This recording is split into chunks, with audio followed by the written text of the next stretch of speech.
I think a lot of us can agree that TSM is in a massive amount of trouble right now.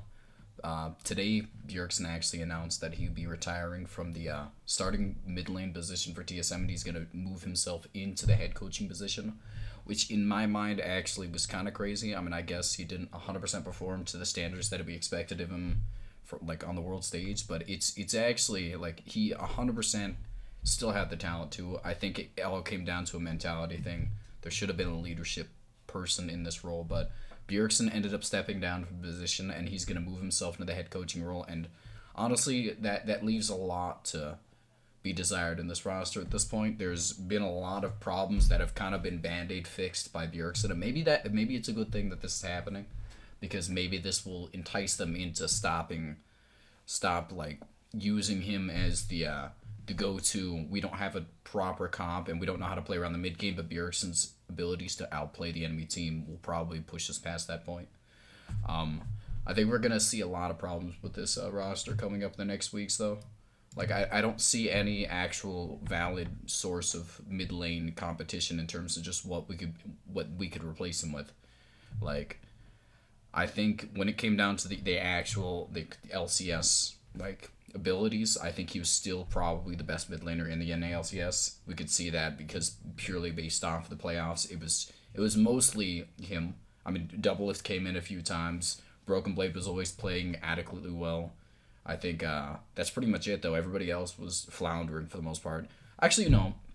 Spica in the finals did, I think, actually perform quite a bit above his standards and was able to bring them a lot with his set games. But I think we see what it all comes down to, honestly. What I think this is actually a reason that this might actually be a good situation for this team is, first of all, I think that one of the big problems that what this team had is what I think has been a problem with this team fundamentally for about 3 to 4 seasons now has been a lack of leadership skills and shot calling inside of the game. I mean, we can all look towards the coaching staff of the TSM roster, but I get like the big problem with it is that it's all there. Even when they get proper comps, their execution is not proper. There's a lot of things that are left to be desired. Like if they get like a if they get they resort to a lot of utility ADCs. Obviously that's the meta right now, but they kind of build their comps centralized around either a 1-3-1 with Broken Blade and Bjergsen in the side lanes, or comps specifically designed to cater towards Bjergsen having to outplay the enemy team. And I mean that obviously shows if we look at the internationals capabilities when they actually are met up with something that really they have to kind of like translate in a different, like they have to kind of shift the way they play the game. We saw the success of FlyQuest and Team Liquid getting to 3-3 in what I would say are relatively difficult groups. We saw them succeed in their own ways by like again the NALCS had a very terrible read of the meta. Again, their picks weren't bad, but the way they approached the game was always terrible.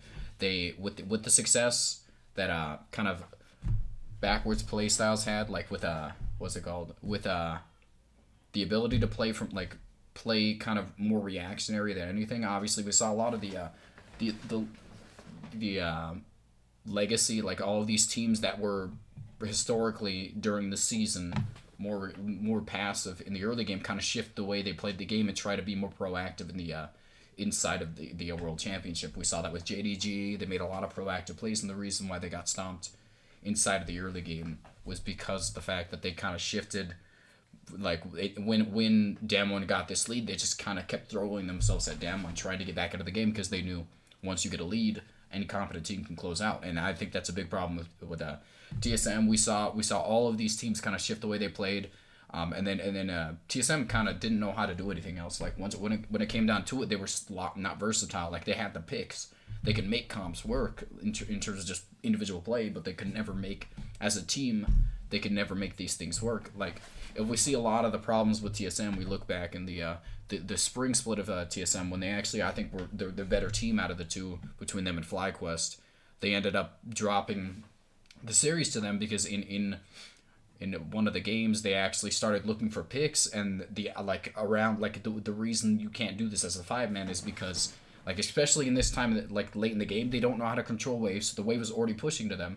So if they get into the side lanes before TSM is able to properly kill them and back, they're able to get 2 to 3 towers off it, which is a very common thing that happened with TSM. We saw that happen with Fnatic. Fnatic dropped a lot of kills into them, and then they essentially just consistently looked for picks. And Fnatic would trade dragons, they trade kills for mid lane turrets and get mass amounts of gold on them, mass amount of like vision priority. And I think that's another big thing that I want to go into this roster is the fact that who is going to be the next support. Obviously, if we look statistically, Treese was the better support in pretty much every aspect.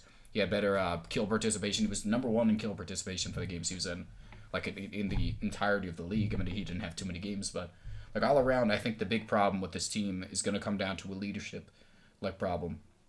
There is no leader on TSM. There is no shot caller, and I think that's really evident. You can blame the coaching staff all you want, which I do think is a big problem. But I think it all comes down to the fact that there is not a competent shot caller. Maybe there's too many voices, but I don't think that's the reason. It really seems like if there was too many voices, this would have been addressed in the many different iterations of this roster there's been. So I think it all comes down to the fact that they've kind of pushed themselves to the side and given the primary shot calling role to Bjergsen coming up to this season. I think that Doublelift is not going to be able to fill those roles. He's never really been a competent shot caller, in my opinion. I think that's going to be a big problem for this team going into this season is even if you bring in Treats, who I think is probably a better idea in terms of just like we saw Balafrost really struggle throughout the entirety of the year. I think Treats is probably the better idea, but again, he struggles on the vision aspect of the game. He struggles in a lot of other like specific ways. He's not as vocal as Balafrost from what I've heard from a few people. So like, how do you fix this problem at this point in time? Like, it all comes down to like roster changes. I think that even if you get all stars on this team, if you don't have the shot calling capabilities, you'll never make this work. Biofrost doesn't have that capabilities. I think that Treats doesn't have it. I obviously don't think Doublelift has it. We don't have a mid laner now, so I mean, are we gonna bring in like a good problem? Thing I think would be for this team, honestly, since I think Cloud9 is getting rid of Niski would be picking him up. Obviously, he's a step down mechanically, and I think just all around as a utility pick, he's a better pick though. Like he mechanically and individual individual impact in terms of team fights, I think he's worse than Bjergsen. But I think he brings a lot of early game pressure, which I think was the ultimate goal of TSM.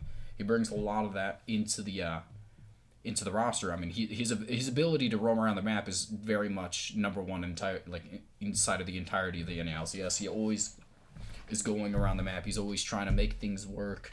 Like he's never playing for himself because again, he's not as talented as the rest of these people.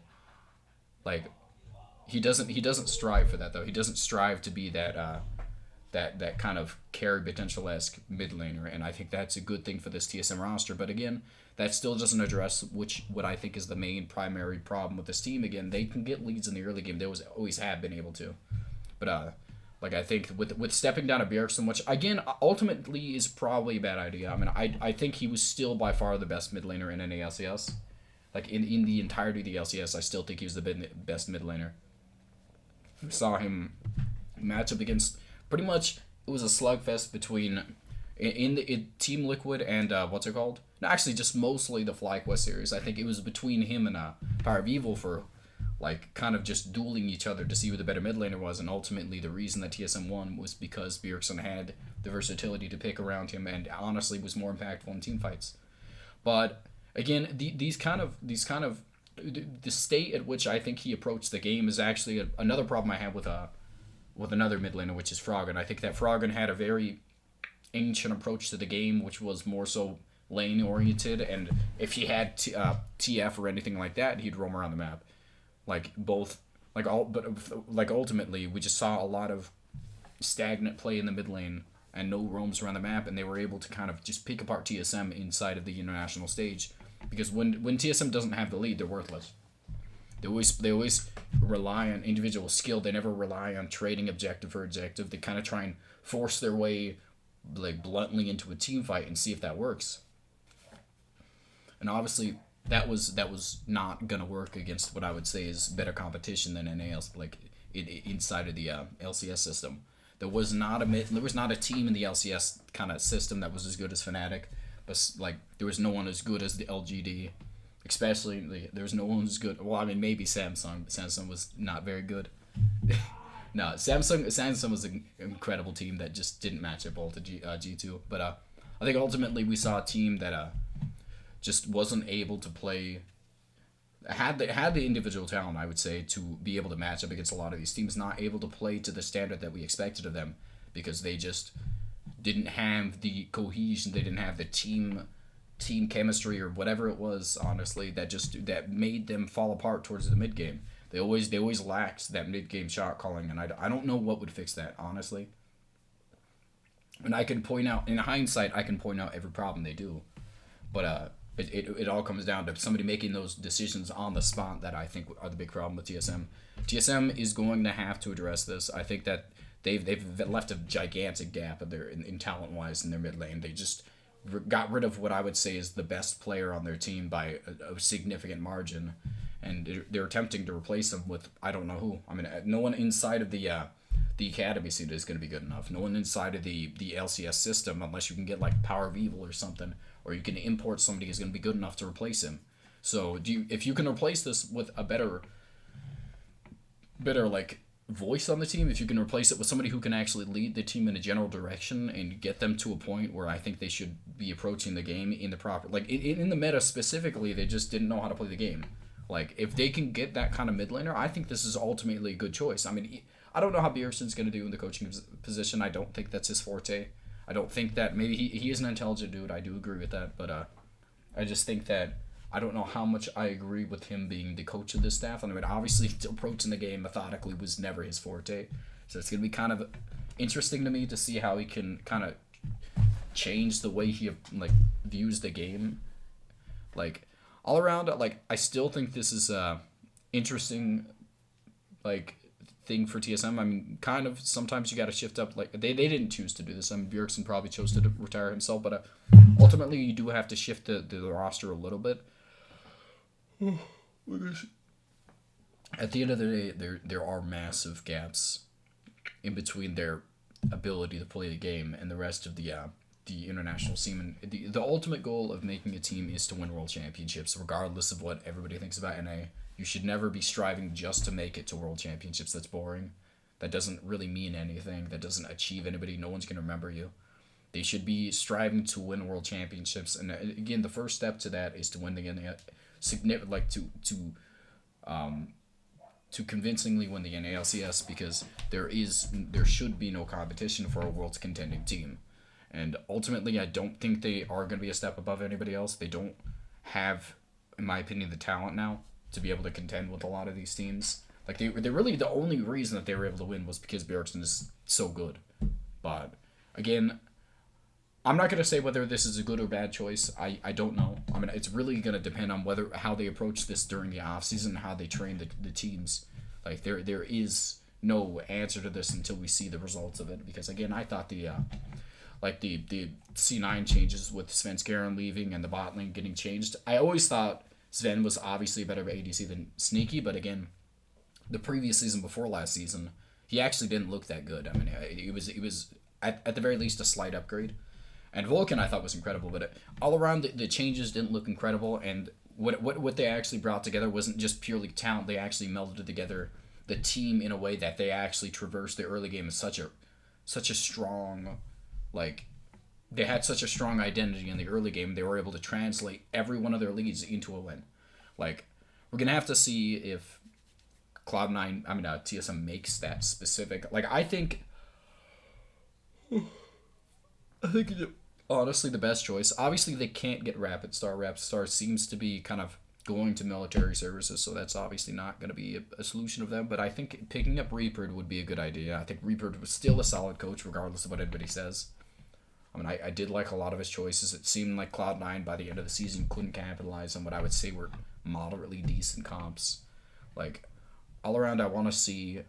I want to know more before I 100% step on it. But again, this is the ultimate reason for this video, is to identify like the problem with TSM right now, and it's like right now they have a very big gap of talent right now. Everybody else on the roster besides what I would say is probably Broken Blade is quite a bit like their ceiling is very low. I think Broken Blade is the only one with a high ceiling, and as much as I think that Spica has stepped it up, I still think his approach to the game is very weak.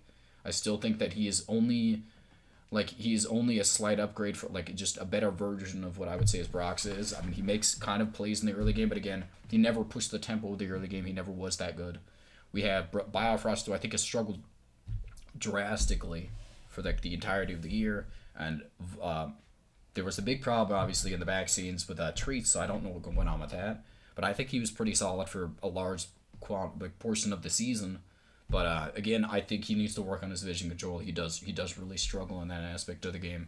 And then Doublelift obviously just I don't know. I mean I don't know if it's worth keeping at this point in time. He was good on utility ADCs in specific like series. Like I think he looked really good inside of the Team Liquid series. I think he looked pretty solid. But I mean all around he's looked pretty poor this entire season. Like I think this is a good like again considering how good he's been for most of his career and how recent his good years have been. I think keeping him at the very least in the academy seemed to be a good idea. I think keeping him on the team is a good idea. But there is obviously a problem with this team, and I think that making drastic changes, I would only really keep Broken Blade for the most part as 100% and maybe Spica at the very least. And then everybody else can go at this point. If Bjergsen's gone, you just build this from the ground up. You should build around Broken Blade if you can make it happen, and everything else is fine. But I think that's pretty much it. I mean, again, we're gonna see what kind. This is going to be a historical season at this point because it's the first season. I think one of the best players, not one of the, but the single best NA player we've ever seen is going to retire, and we're going to see a very large gap in talent, like just a very like large loss in talent inside the NA scene. There's going to be a lot less talent kind of flowing around it, and we're going to see what that actually does to affect the scene. Like I'm a little hesitant to say this is a good choice because again, just how talented Bjergsen was, but again, we're gonna have to see what it actually leads up to. That's pretty much it. I'm really sad about this. I don't get to see him in the like we actually visit the games pretty often, so it's gonna be really a big tragedy not to be able to get his autograph this year. But that's pretty much it. And yeah.